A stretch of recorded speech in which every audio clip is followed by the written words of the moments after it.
I don't want to victim blame anybody. It's not our fault. It's just that, I've been in a lot of situations where I was harmed, and had I thought about what I was doing before I did it, I would have been like, maybe hanging out with a bunch of gang members is not the best idea I could have for this Friday night. Maybe something bad's gonna happen to me if I do this, and maybe this is a little bit high risk.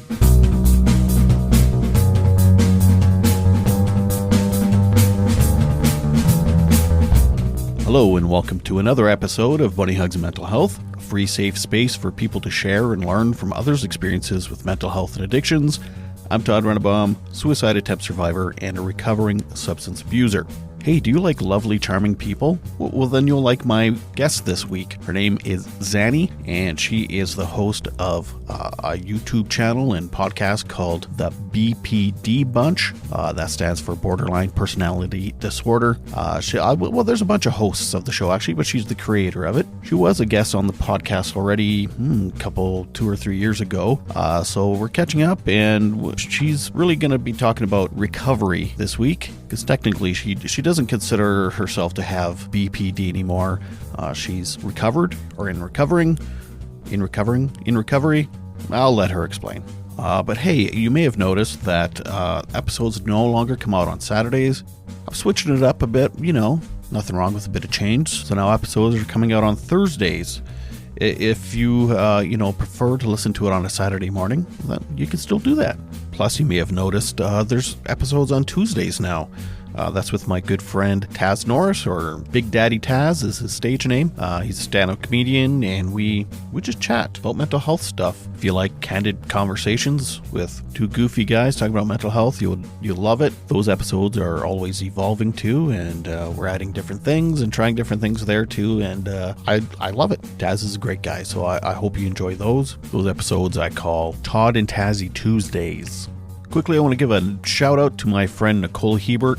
She's been so lovely. She is from Moose Jaw, Saskatchewan, and she's just an incredible supporter of the podcast and of me and of my speaking. And she's been just a big help for me this winter with my advocacy stuff I do. So thank you so much, Nicole. I see you, and also one of my oldest, dearest friends, Carey. Thank you so much for everything you're doing for me and the podcast. It means a whole lot. I'm slowly forming a bit of a team around the podcast and my speaking and all the stuff I do. It's at that weird stage right now where it needs to grow, and I can't make it grow because I'm so busy just maintaining what's going on already, and so I need help. And currently, I literally don't make almost any money, so I can't pay people to help me, but I've got these lovely people in my life that are just supporters and love the mission and are volunteering. So I am incredibly honored and humbled and extremely grateful. So thank you everyone that's been helping out. It means so much to me and my wife and my family and to the listeners. I just got another message today from someone who says this is their safe space, and that's amazing. This is why I consider the podcast a mental health service. So many people are finding value from my guests, validation, help, inspiration, all those things. This was exactly my intentions with this. I know I could possibly make money by having subscriptions and having to pay for things to listen to it. That will never happen.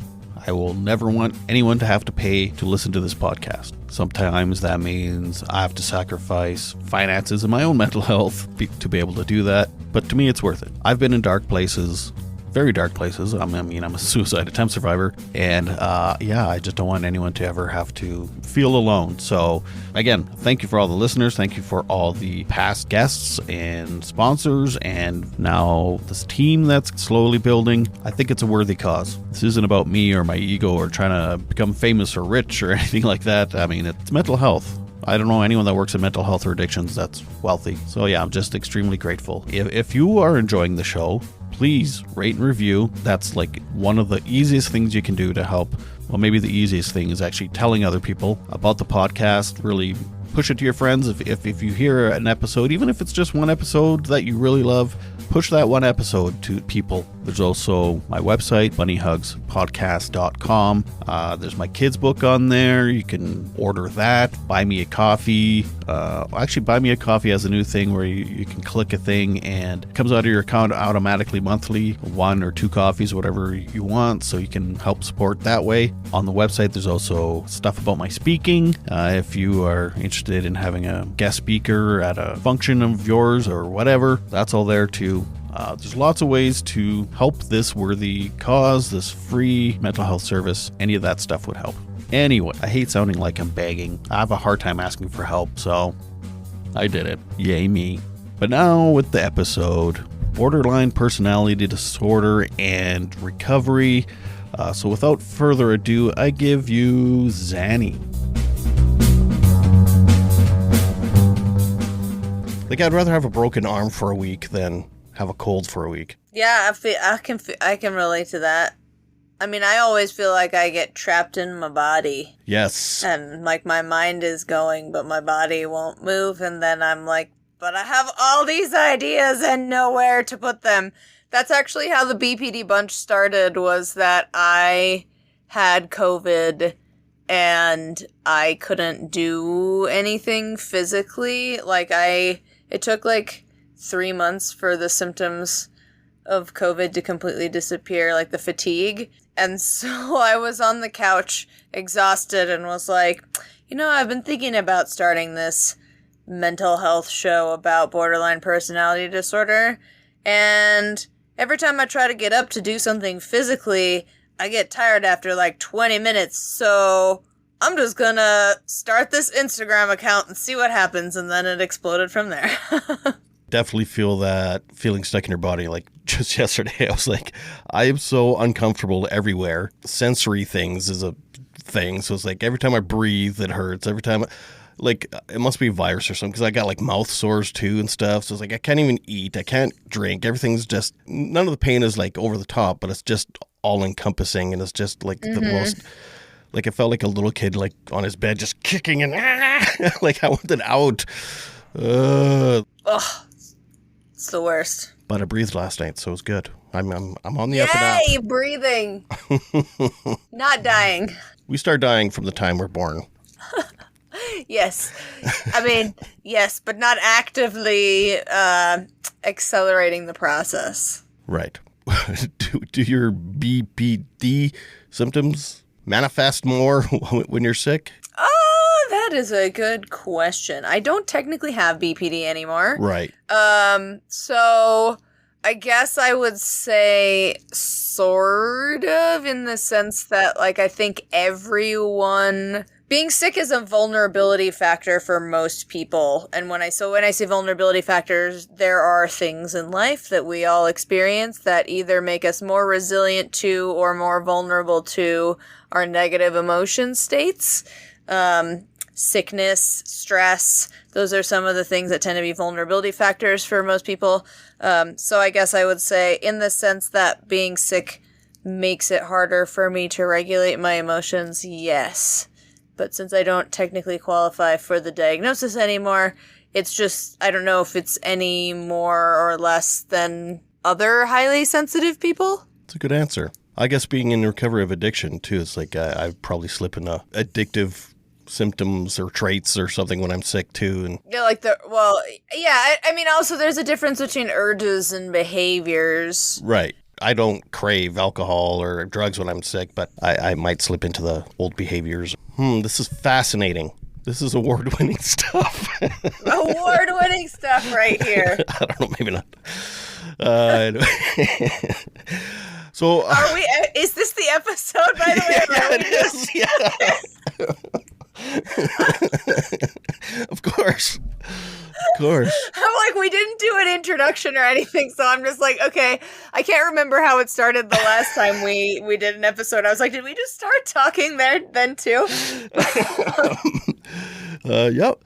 I've done full interviews where they're like, when do we record? I was like, oh, this is it. We're done, actually.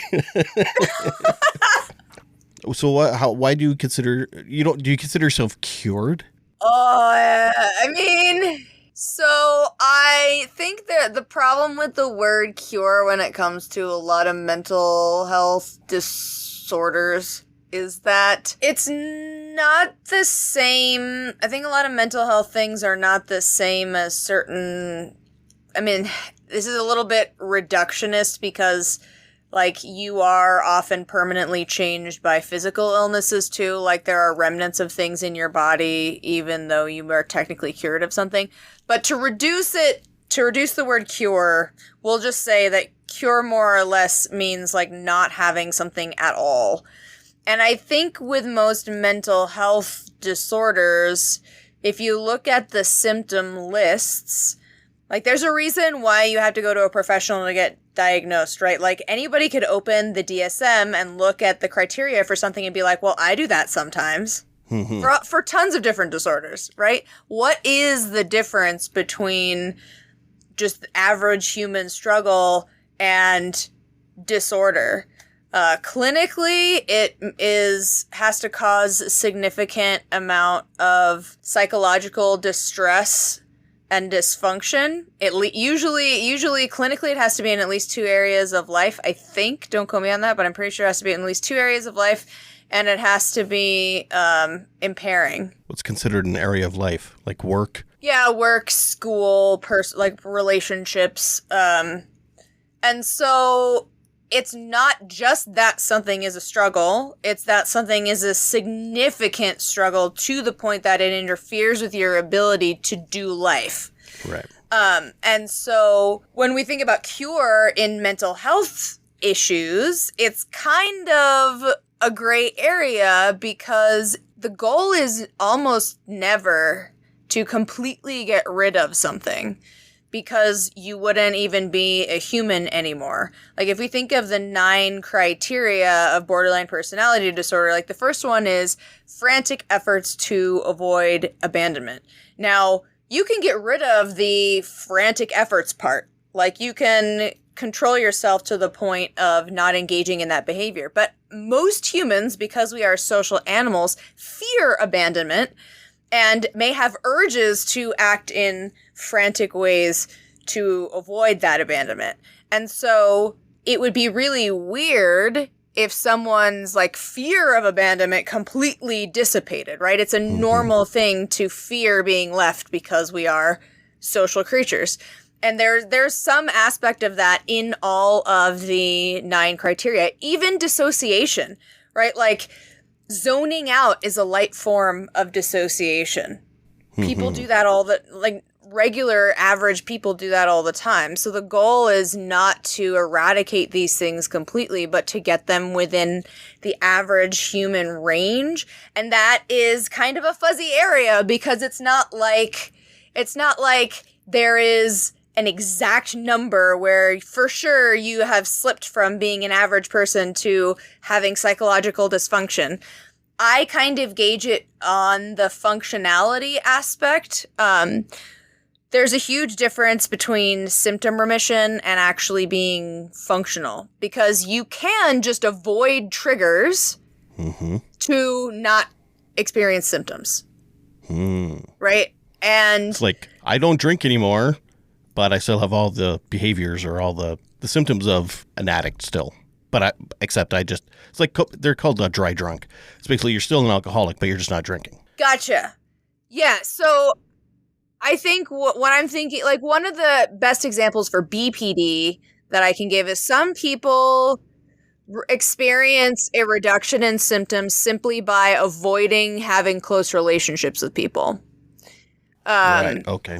And so if you don't particularly like having close relationships with people, then I guess it's not really that much of a cost. But for me anyway, that wouldn't really be a fulfilling life. Like, I could achieve symptom remission and not experience a lot of BPD symptoms simply by distancing myself from people. But that's not a really robust form of recovery, because the only person I can actually control is myself, right? Like, even if I try to distance myself from others, I still have to live in the world. I can't completely distance myself from interactions with others.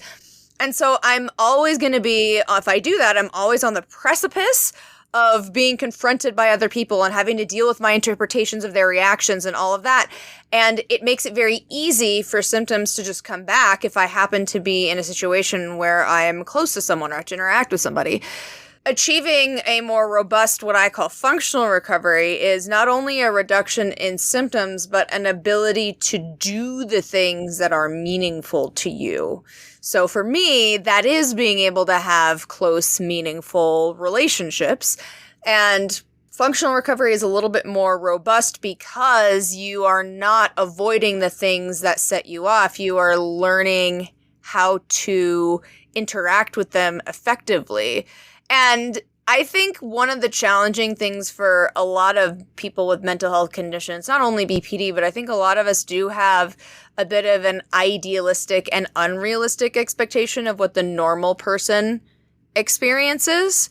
I definitely, an example for me is I had a really dysfunctional relationship with my mother on my end because she's never been particularly expressive with her emotions in terms of being as over the top as me. Like, she has emotions, she shares them, but I've always been very ostentatious and very loud with my feelings. And it really bothered me that she didn't match my energy. And I was very abusive towards her when I was a teenager because I was trying to force her to be louder in her emotional expression. And all I really did was traumatize her. And it wasn't until much later in life that I realized, oh, she's not an external processor. She doesn't process her emotions externally the same way that I do. And because she didn't process her emotions externally, I just assumed that she didn't have any. And I was trying to force her to have some. And we're so dumb when we're young. I know. But so the point I'm trying to make is just that, like, I thought that she had it so easy, basically, and she didn't suffer because she didn't show that she suffered. Mm-hmm. And when I realized how much I really had damaged my relationship with her as an adult, I started to think more about, like, what my perception of the average person was. And I realized that we're a lot more similar. More similar to each other than we are different. And I think what holds a lot of us back, and definitely held me back, was this idea of recovery as getting to a place where you're not struggling.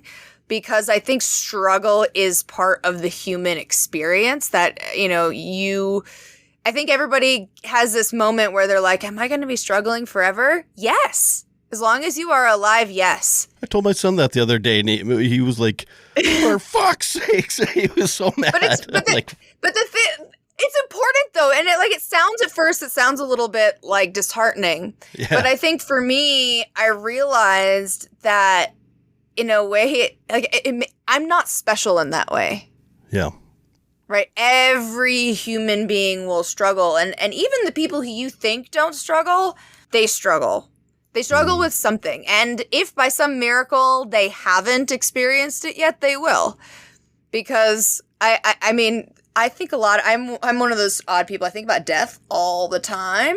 And I've observed some of the elderly members of my family, grow old and pass on. And aging is not for the faint of heart. Let me just tell you, experiencing that, and I haven't experienced it yet, but watching it happen, everybody is going to struggle, and that is one of the realities of life. And I think realizing that my struggle may be different, but the fact that I struggle isn't special. So you're saying the mass majority of the population has not found enlightenment? Wow. Why didn't you tell me this when I was 10?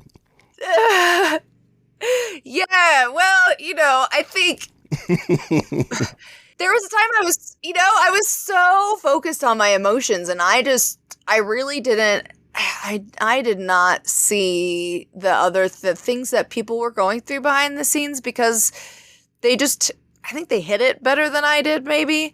But now that I've gained so many skills, especially interpersonal skills, all you need to do is sit in a public space and watch people. Watch people interact with each other. Watch what people say to each other.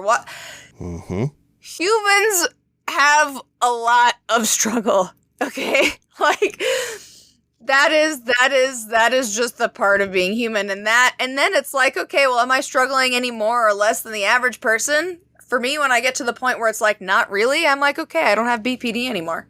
Right. Because there's nothing especially awful about my struggle. It's like not that different from everybody else. Yeah, and it's hard because I think that's why my son was so upset. It's like you don't know what is the base level, what is the average amount of struggle, and because struggle, I mean, it triggers our symptoms, I guess, or you can get. Or it starts the spiraling anyway. So it's it's tough to realize, okay, I'm struggling, but I don't need to spiral because this is a good average baseline of struggle. Well, you know what I mean? Yeah. Well, I mean, I really think some of it is based on, it's kind of like an athlete in the sense that you have to build up your tolerance and your skill to be able to handle it. And I think that's part of what recovery is for a lot of people, is learning how to handle struggle, and also how to avoid unnecessary struggle, because self-sabotage, not necessarily intentional self-sabotage, but I think a lot of us experience mental health conditions. Sometimes it's impulsivity, right? We end up for whatever reason, in situations where we're unnecessarily being harmed. It's not, and I don't want to victim blame anybody. It's not our fault. It's just that, I've been in a lot of situations where I was harmed, and had I thought about what I was doing before I did it, I would have been like, maybe hanging out with a bunch of gang members is not the best idea I could have for this Friday night. Maybe something bad's going to happen to me if I do this, and maybe this is a little bit high risk. So, well, I noticed that a lot of, even addiction and stuff, a lot of our disorders, it's like a self-fulfilling thing. You then cause your own traumas because you're putting yourself in situations or you're harming other people, or, maybe just emotionally or whatever. But yeah, it's like you are creating your own traumas, and so then you're in this trauma cycle that you can't get out of, and then people don't feel sorry for you or no empathy for you because, like, well, you did it to yourself, and it's like, okay, but I did it to myself, but I still need help, and this still sucks. It's so hard to take a situation or take a person and like divide them into categories of ailments and disorders because there's so much overlap, but it's nature versus nurture. And well, you mentioned the overlap between things. I do think that there is an overemphasis with labels. And I don't want to say that diagnosis and correct diagnosis isn't important, because it is. There's a lot of debate about what comes from what, and like I recently posted something and somebody was like, oh, this sounds more like this other disorder to me, and I think it's important to remember that to some degree none of these diagnoses are real, in the sense that it's not that they don't exist, but there's not, like, at this current moment in time that we're filming this, there aren't like certain things that you point to and you're like in the brain where there's not like a cell or a specific tangible thing that is X, Y, or Z disorder. There's right? no scan or blood test that you take, and it's like, here it is. I took a class on bipolar disorders, and even there's this, people say like, oh, it's a chemical imbalance in the brain. It's a load of hooey, in the sense, what chemicals? Some guy said that one time, and everyone's run around with it, but nobody knows what specifically all of the chemicals. We know certain chemicals that are associated with certain disorders, but we surprisingly know a lot less than we think that we do. So anyway, like with the labels, I just think it's important not to over-identify with them as concrete things, because like even in my lifetime, the names and classifications and how we conceptualize a lot of these disorders has changed a lot as we know more. And so diagnosis helps insofar as it helps you conceptualize what is going on with you and direct you towards solutions for how to manage more effectively. But I think... Well, it validates, too, in a way. Yeah. Yeah, well, that's what I mean, conceptualize what's going on. Like, when, to me, like, being able to understand and have words to put to what's going on with someone is really helpful. Mm-hmm. Yeah, but I do think there is a fine line, and I mean, I don't know, this might piss people off, but there's a fine line between that and looking for, this is going to piss people off, but looking for validation for your bad behavior. I think it needs to be said. It's one of those things that's a yes and, right? Like, it's important to be able to conceptualize what's going on and validate what's going on, and at the same time, I see this in others, and I've done this myself, where it becomes like, well, I have BPD, so suck it up, basically, right? Yeah. Like, and like I said, I've said that before. I understand it comes from a place of deep frustration and pain and confusion and all these other negative emotions, and I'm basically making an excuse for my bad behavior and blaming it on a disorder, right? And, like, my diagnoses allow other people to have more compassion for me, I think. It's still my responsibility to try to find ways to navigate it in a way that it's not just about other people. I was going to say, like, you know, making things easier on other people, but it's also for myself because, I mean, I don't particularly enjoy having turbulent, problematic relationships with people. Mm-hmm. You know? Yeah. It's a fine line of, like, validation and then excuse making and, like, not using it to continue that behavior. Yeah, you have to take accountability for your part of it all, which sounds bad, too, because it's not like you gave yourself BPD, but you have to take accountability knowing that you have what you have BPD, now. Yeah. and then being proactive and taking the steps.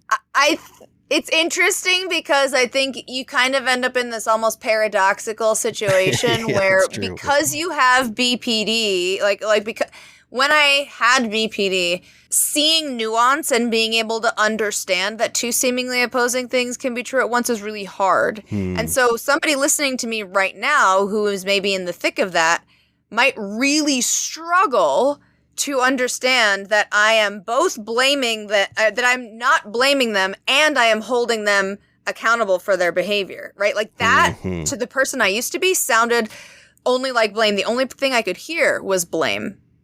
And it isn't about blame. It's more reality acceptance that we don't even have that much control over ourselves, but we are the only person that we have any control over really at all. And that's why, even though it isn't our fault, we are the only ones who can do anything about it. Yeah, exactly. That's also the beauty of it. Yeah. Yeah, it's the same with addiction. That was like one thing I would tell people. Listen, here's the best thing. This is the best disease you can have because you can deal with it. It's up to you. It's not up to your body if you don't want addiction anymore, it's completely up to you to deal with it. I mean, I'm oversimplifying it, but in some people's minds, you almost need that oversimplification to get them motivated to start the process. But you know what I mean?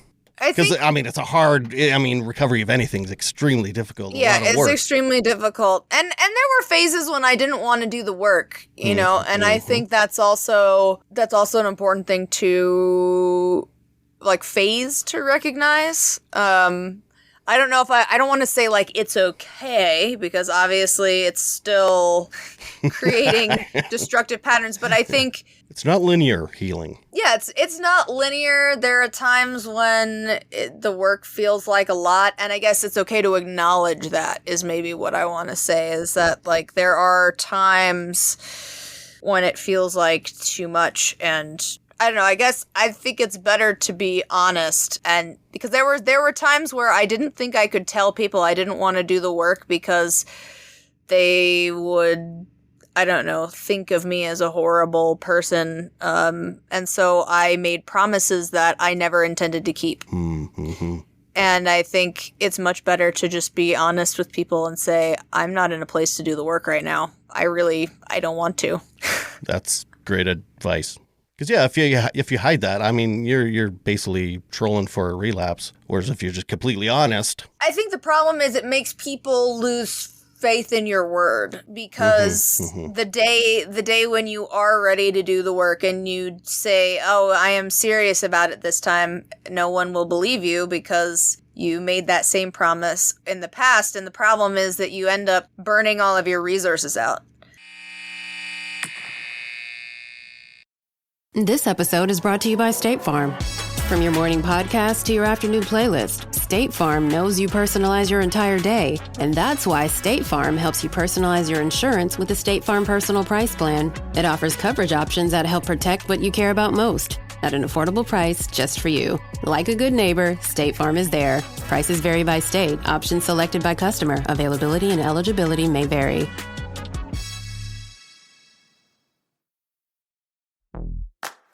I think I just won my taxes. Yeah? I just switched to H&R Block in about 1 minute. All I had to do was drag and drop last year's return into H&R Block, and bam, my information is automatically there. So I don't have to go digging around for all my old papers to switch? Nope. Sounds like we just leveled up our tax game. Switching to H&R Block is easy. Just drag and drop your last return. It's better with Block.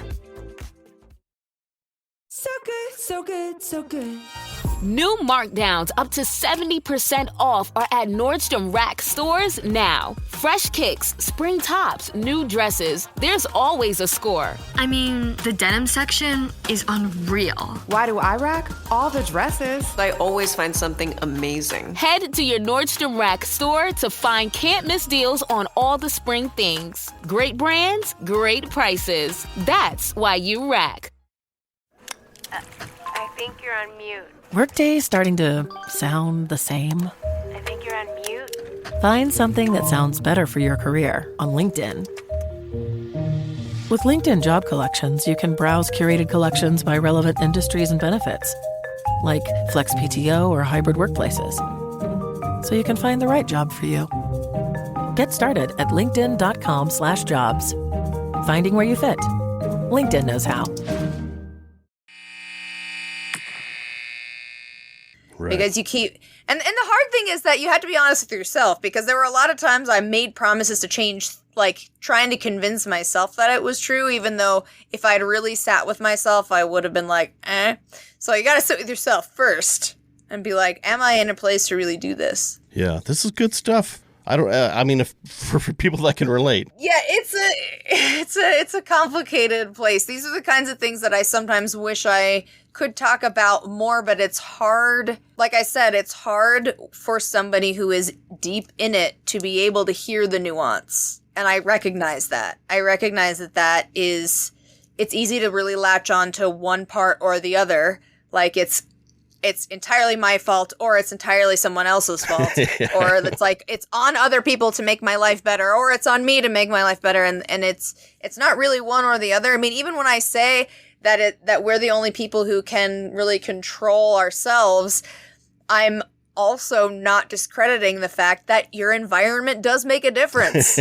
Yeah, exactly. You know, there's always another piece to this. Mm-hmm. Yeah, and it's like, she said I can relapse. It's just part of recovery. It's like, no, that's not what she said. There was nuance in there. There was nuance in there, and you missed it all.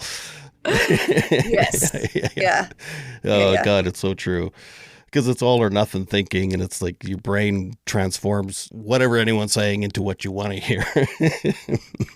Yeah, and that's, you know, I've recently posted about that, actually, that like even good advice I've twisted around. Like my parents used to say, you know, trust is the foundation for any relationship. And so when someone I was dating was cheating on me and there was proof of it, I was like, this isn't happening. I'm just gonna choose to trust them, because if I don't, then our relationship will be over, because trust is the foundation of any relationship, right? It's like, or I know somebody who, person A had a friend, person B, who was being a little bit too attached, and person A told person B, like, you know, I really enjoy our friendship, and it might be good for you to make other friends than just me. I can't give you as much time as you want. And so person B started spending time with people who were not like the best. And when person A was like, what are you doing? Person B was like, well, you told me to go make more friends. And it's like, yes, but that wasn't what I meant. Somebody was like, oh, that's just taking things literally. I'm like, I think there's a difference between taking something literally and kind of willfully twisting something to serve how you want life to go. And I have definitely willfully twisted things to serve how I wanted life to go. So then I could blame other people. So then I could say, well, you told me trust was the foundation for any relationship. I'm just doing what you said. Thanks, Mom and Dad. Yeah, thanks, Mom and Dad. Well, even the label thing, like you said, you're not the biggest on labels, but again, there's nuance there too. Like, for a lot of people. Yeah, you still need them. Yeah, for a lot of people, it's like that label was what they needed to start some kind of treatment and then be more self-aware and be like, oh, okay, this is what I have and this is what I have to deal with. Well, and without any labels, like my show, the BPD Bunch, wouldn't exist, right? Exactly. Like, you can't find other people who struggle with the same things as you if you don't have a way to conceptualize it. Oh, so you pick and choose when you want your label. I see how it works. Yeah, actually, I totally do. Because I think... in the sense that I think not everything applies to every context, and it's another important part of mental health recovery is that context is really important. And I always wanted things to be such a way that I could just indiscriminately apply my beliefs or principles to every situation. That's how I thought recovery should be. But no, like, labels are useful to a point. And there are also times when it can become unhelpful, like when it becomes your entire identity. And that's the only, there are definitely going to be times when it is a huge part of your life. Like, one of the things that really, this is just a personal pet peeve of mine. Like, I totally understand where this comes from. But when people want to be like, oh, let's talk about the positive things about having borderline personality disorder, for example. Oh, are there some? Well, I think there are some positive things that are a result of having having BPD. Gotcha. Okay. But for me, I really reject or object to the idea of crediting a disorder for my positive traits. So, like, I think I learned a lot about people and how to have effective relationships through overcoming BPD. But it wasn't something that BPD gave me. That was something that I learned through the experience of learning how to manage it. I don't shade anyone for thinking about that stuff. I definitely was like that more in the past. Like, oh, it's not all negative. Like, it's positive too. But now that I'm more on the other side of it, I think I like to differentiate between the disorder and me. And I don't know, I don't want to give a disorder credit for the work that I did to be the best version of myself. It's sort of a silly pet peeve because I think I can kind of laugh at myself because I realize when you're in the thick of really struggling, you want to have positive things to hold on to, and there's no shame in that. I think I just, especially having done all of this work, I just don't like the idea that my disorder would get the credit for the work that I did. Here's something. So we were talking about the average person and their average struggle and stuff. Do you think because you've gone through this and you're in recovery and you've learned all these things, do you feel like you're actually maybe even more emotionally and stable or emotionally intelligent than the average person now? Yes. Me too. I think recovery from something like BPD, anything that has significant interpersonal challenges, if you overcome it, you will always end up with a skill set that the average population doesn't have. I wouldn't put myself above the average human, like, as a whole, because I still have certain deficits. I still have ADHD. That's something that I struggle with. And I mean, really, the way that I conceptualize my BPD and ADHD is I was a kid with ADHD. No one really knew how to teach me how to manage those symptoms. And so I developed BPD sort of as like an extension of that. And I have removed the BPD part, and now you just have what was there before. So I think, I don't know if everyone with BPD would have like that same conceptualization, but I just wanted to put that out there sort of for the context. But there are a lot of ways in which I still maybe struggle more than the average person, but in terms of being able to think about different people's motivations, like I may not agree with everything that somebody does, but I can make anything make sense in the sense that I can understand how somebody came to the conclusion to do something. Even if I hate it, even if I think it's evil and horrible, I can do that. And that's made dealing with people, easier and harder in some ways. I think I was lamenting recently, actually, that it's frustrating to have a higher level of skill sometimes because, and this is going to sort of sound like a privileged whiny, but it's like it feels like it's always on you to be the bigger person because you can. Because some other people aren't as aware. And that feels really, really unfair. And I had this realization that, like there's the phrase, it's lonely at the top. I never really understood that. I always thought that meant like money-wise, and maybe it does. But I see that now almost like from a skills perspective, like in terms of dealing with your emotions and dealing with people. Like I was saying earlier, if you just sit and watch people, right? Like I overhear conversations in the grocery store sometimes, and I'm like, how is it that people are talking to each other this way? The way that people interact, it's hard to understand why they don't see what's happening. A great example actually was that somebody came to one of my recent posts to dump on us about how those of us with kids should be more open about how we've traumatized them and how awful it is to have a parent with BPD and how horrible we all are. And I just responded, that I was sorry for what they'd experienced, and that our page, at least, like the people on our page are doing the work, and that I'm sorry, like if their mother didn't do that, but that we were not their mother. And this person could not see that they were projecting their pain from their experience onto us simply because of the BPD label. And they came back with like, oh, sounds familiar. My mother makes excuses too. And I was like, there's no excuse here. I mean, I didn't say anything back, but I was just thinking like, it's wild to me that this person doesn't recognize that projection is happening. And I just chose not to continue to interact because it wasn't going to go anywhere. But it's that kind of thing that I observe all the time. And I mean, to be fair, it's much easier to observe it in other people than it is to ever observe it in yourself. I am by no means saying that I am perfect at this. Like, even in my own relationship with my husband, like we're currently working on communication with each other at a high level because we realize that... Like telepathically? That would be dope. No. One of the things that I've realized about, like, people always talk about communication. And they don't often talk about how you actually do that or how you even notice that things are missing in your communication.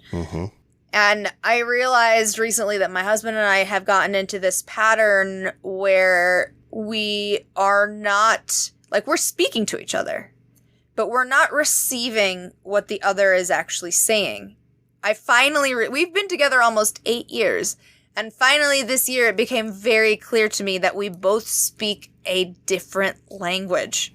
And that has led to a lot of hurt in the past. And so, we're working on trying to interpret what the other says based on what they mean, not on what we think the words they say means. It's a little bit abstract. Yeah. It's lost in translation. But yeah.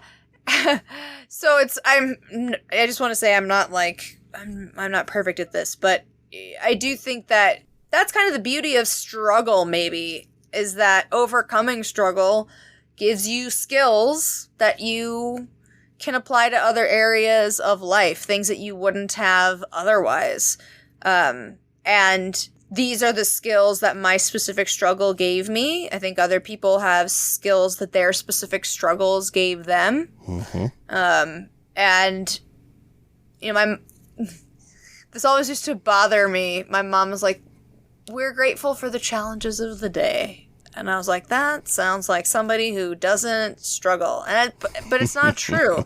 She's just recognized that overcoming struggle has given her skills and abilities that she would never have had otherwise. And I mean, I still really find it challenging to have that level of gratitude for difficulties, because sometimes life just, can I curse?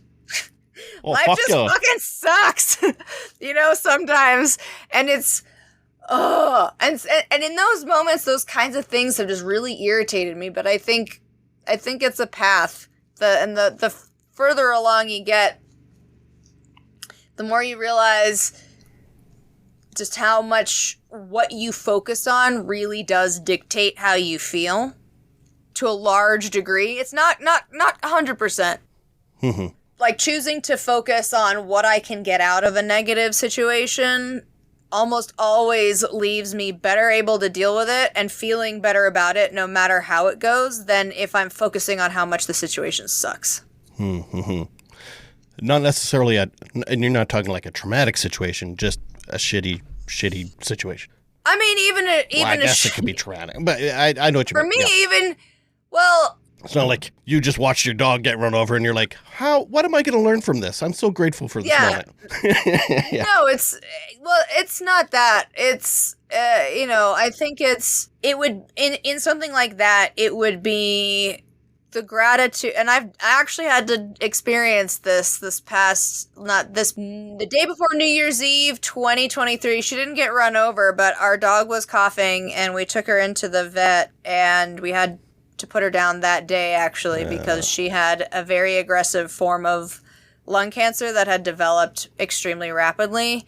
And like, we just thought she had a cold or a cough, and then we took her into the vet and we didn't go home with her. And that was a moment where, you know, it's not like I immediately was like, what can I get out of this situation?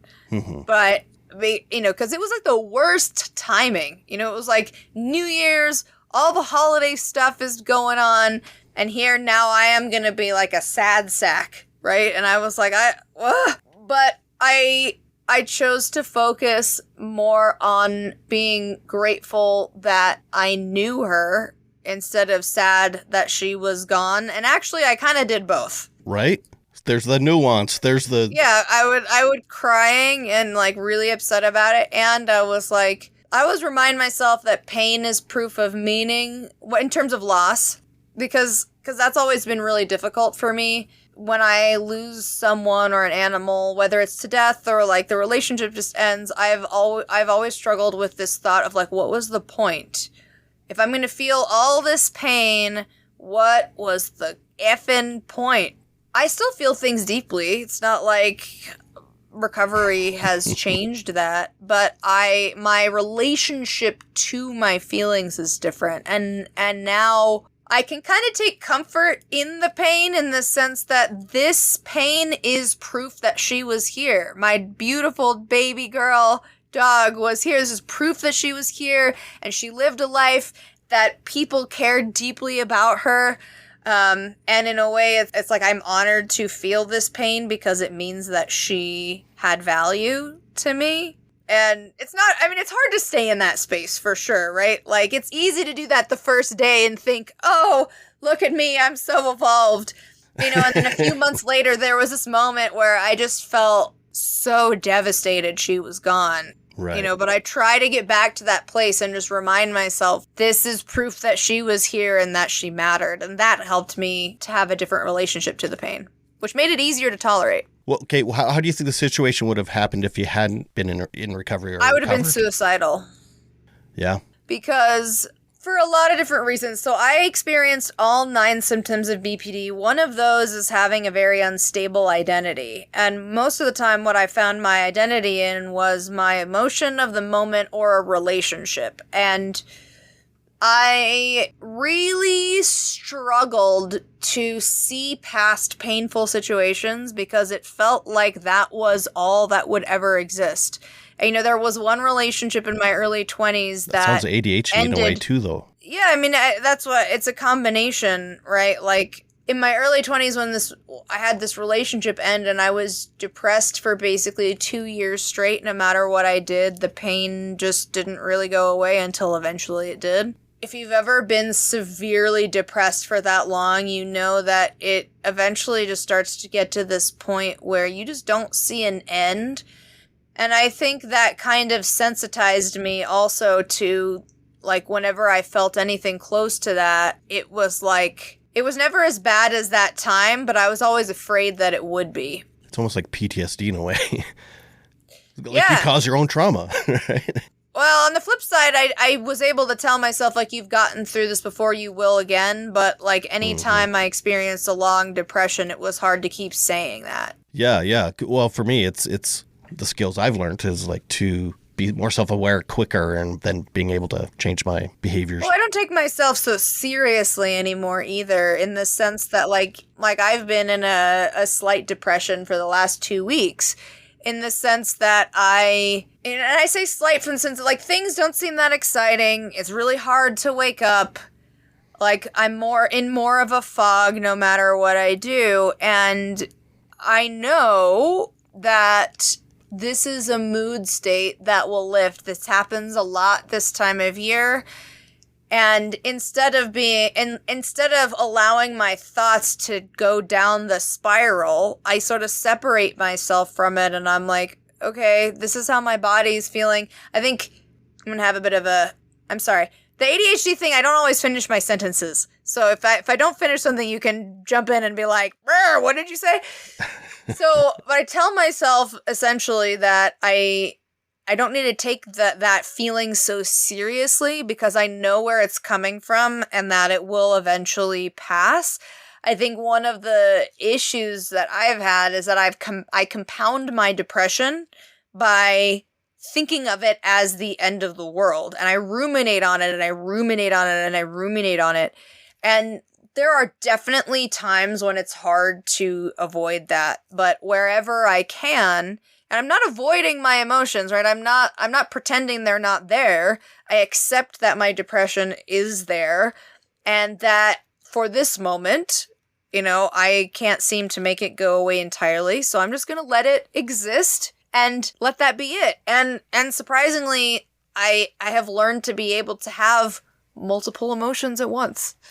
Like, I can be depressed sort of underneath and have a good day. It's maybe not like the most exciting, happiest day ever. I guess since we're on so we're kind of talking about, like, recovery lessons, I guess one of the most important ones, and this is another thing that might make people unhappy with me, but is that I don't think you can have a life worth living if happiness is what you chase. Because then life is only worth living in the moments when you feel happy. You have to find something that makes life worth living, even in the moments when you don't feel happy, because happiness is an emotion that is incredibly fleeting, and you don't always have control over that. And so for me, it's a lot more about meaning making. Mm-hmm. What are the things that make it worth getting up even when life feels like shit? And it can be small things. Like, one of the most helpful things I think anyone with a mental health condition can do is have an emotional support animal. Because taking care of that animal is often that's one of the reasons I didn't kill myself when I was 20. I had a kitten at the time, and I was like, who's gonna take care of her if I'm gone? Nobody will care about her as much as I do. And that was what stopped me, largely. I like pets because the relationship we have with them is relatively simple. It's harder to get convoluted with verbal communication. Right. Only if your husband was a dog, then would this be easier for your higher communication. Yes. Children do the same thing in a way, but it's much more responsibility because Yes, I wouldn't recommend having children to fix your mental health. That's just a recipe for disaster. But they do put a lot of things like you were saying before, interpreting, I don't know, society and like what other people are going through. Well, anyway, I have one kid, he's having trouble leaving the house and going to school because he's having panic attacks. And I remember going through that stuff. And I remember my parents getting frustrated with me and being like, we can't take him anywhere. And I remember saying that, I said that in front of my mom recently. It's like, we can't take you anywhere. You're such a pain in the ass and you're such a fucking... She's like, we never said that stuff. We may have said, we can't take you anywhere. But in my mind, I heard the other stuff, right? So that so now I have a kid that's in the same situation as I was, and I know how he feels. So I'm very careful with my words, but then I'm also super paranoid that I'm enabling him. And so it's like, oh, fuck, how the fuck do I do this?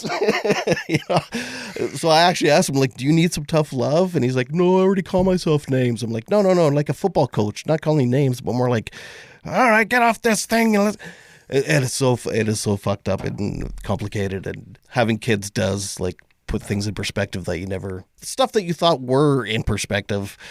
And then, surprise. Yeah, I mean, any of that made sense. I don't even have children yet, but you said we're in talks. I have been talking to everyone about their experiences with children. How do they discipline their children? What is, like, things that they've learned, all this stuff, because I am so paranoid about messing it up. Right. And doesn't matter what you do, you're going to mess them up. Yeah. Well, that's the thing. That's one of the things that I've learned is that from all the conversations that I've had with people is that, like, humans are the whole, like, babies raising babies phrase is really true. Like, you can try your absolute best and there's still going to be something that your kids misinterpret your intention and they take something to mean something that you didn't mean, and it, like, messes them up real good. You just have to hope that your relationship with them is strong enough that you can work through that. Yeah, absolutely. And because I was paranoid too when I first was wanting to have kids, and one of my friends said, like, just the fact that you're this self-aware and conscious of it all means you're going to be a good parent. So you just there's no preparing you. You just do it and do the best you can. Yeah, I mean, my parents tried to teach me how important trust was, and I used that as a way to let my partners get away with cheating on me. So, Yeah, just have a caveat with everything you teach your kid. It's like, but remember, nuance. Yes. Well, I feel like that's the thing. Like, every kid has something that their parents say all the time, and they're like, oh, yeah. I feel like my kids are gonna be like, Mom always says context is everything. I just want to be mad for once. Can't this guy just be a jerk? No, there's always more to the story. He had a bad childhood. You have to feel empathy for your abuser. What? Not quite that far. Well, I mean, you can feel empathy for them if you want to. It's more... But again, you can feel two emotions, right? You can feel empathy for them. You can feel empathy for them and recognize that you do not want to put up with their bullshit no mo and walk away. Yeah. That's one of the things I think is always odd is people feel like they need to hate people who have hurt them. I mean, it's a totally rational response. I'm not saying that it's not, but it's just, it's always weird that I can hate what somebody did to me and be like, they're probably a product of their environment. Like, I was sexually assaulted when I was 21, and this was a guy in a gang. It was that whole scenario. And it was like, well, he decided to take advantage of a girl who was in pain, and that's not okay. And he's probably a product of his own environment, and they're a product of their own environment. So not like I would ever spend time with him if given the opportunity. I don't want to be friends, but I don't sit here like hating him, largely because I just don't want to give him any of my energy. And like it to me, it feels like hating him gives him more attention than he deserves. And it's funny because, like, I'm not trying to make myself out to be a saint. If it's really more just that it's actually more selfish than anything, and maybe a little bit sort of a twisted sense of spite is like, I feel like if I allow myself to be consumed by hatred for him, then I'm feeling a strong emotion for him. And I don't think he deserves that attention. Wow. Right? Forgiveness like, out of spite. kind of, yeah. It's like, because I've been in that position of kind of like acting out because I want people to remember me. And it's like, I don't care if they remember me positively or negatively. I just want them to remember me.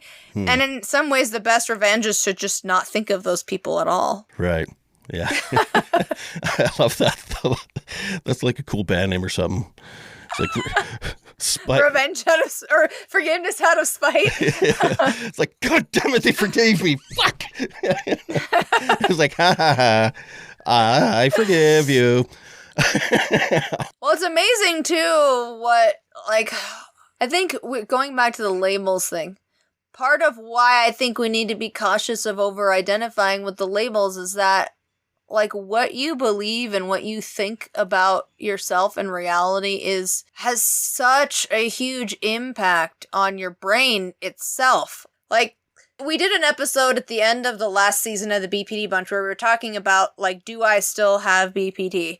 And about 2/3 of that group still identified with the label, and 1/3, me and one other person, identify as not having BPD anymore. And somebody commented that it wasn't something that you could recover from because it was like a form of brain damage. I mean, number one, that's simply not true. But you hate that person. No, I know. This doesn't always happen, right? But there are stories of, like, if you have certain damage in one part of your brain, other parts of your brain that are not technically supposed to take over that function will.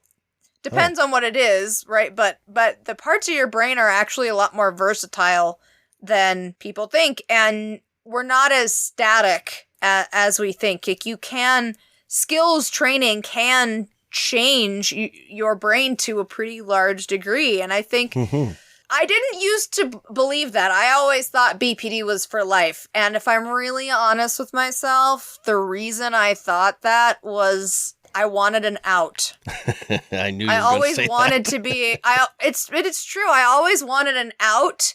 I always wanted to know that I had an out for my bad behavior. That if I did something wrong, and it's not that it isn't because of BPD. It was, but I wanted someone else, like someone or something else I could pin it on and be like, it's not me, it's BPD. And I've realized, no, it's me and it's BPD. It's both. I think for me, it was scary to let go of the idea of having BPD, because then if I messed up, I would only have me to blame. And I think it was also scary to, like, tell people, like, I don't qualify for this diagnosis anymore, because I was afraid that people would look at any, like, expression of emotion or any misstep and be like, oh, look, no, there's your BPD. And it's like, that is me being a human person. I'm just being a human person right now. So the co-hosts that still consider themselves having BPD, do you think they're doing that so that they can still blame their diagnosis for bad behavior, or do you think I don't think I can make that assessment for anyone else, unless somebody, like, comes right out and basically says that. Right. Because I do think some of it's your conceptualization. Like, for me, I often say being emotionally sensitive is not a disorder. And what I mean by that is that to me, there's a difference between having sensitive emotions and not being able to regulate your emotions. Because there are lots of people who are sensitive who don't have BPD, or who don't have any psychological disorder. They're just sensitive. What makes it a disorder to me is the inability to regulate those emotions appropriately. But not everyone conceptualizes it the same way. There are a lot of people, and those other cast members may be like this, where they consider the fact that they're sensitive as part of the disorder itself. I'm not saying that everyone who thinks of BPD as lifelong is trying to use it as an excuse. Right. I just know that I did, and that it's important look into yourself and make sure that that's not the reason. I mean, there was one woman who said that for her, she asked herself the question, what would it take to be sure that it was gone. And she said that she would need to know and be, or not know for sure, but like be confident that she would never be at her worst again. And that's why she feels like she's just managing it, because she doesn't feel totally confident that she would never go there again. And I'm not going to say that I think I could be totally stable in life no matter what happened. But the version of me that existed, like in what I consider the height of BPD, I was extremely mean. Like when I was in an on-again, off-again relationship that ended, I oscillated between like sending my ex like emails, like begging her to come back to me. And then on the flip side, I would send her emails that were like the meanest things I could think of. Just like, how dare you? You know, you led me on, you psycho freak. Like, just like being as mean as I possibly could. And I think like there may be a moment where someone's like extremely unpleasant to me and I might lose it for a second. But like I did that for months. I did that for months trying to just force a reaction out of my ex, right? And so I don't see myself ever being that person again.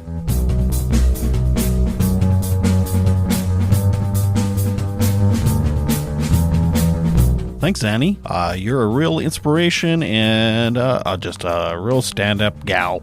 So that's good, I guess, if you want to be a stand-up gal. You can find Xannie's YouTube channel and her podcast, The BPD Bunch, on YouTube and podcast platforms. So thank you again. Thank you so much for listening. Make sure to tell your friends. And until next time, please remember to make your beds and take your meds. Bye.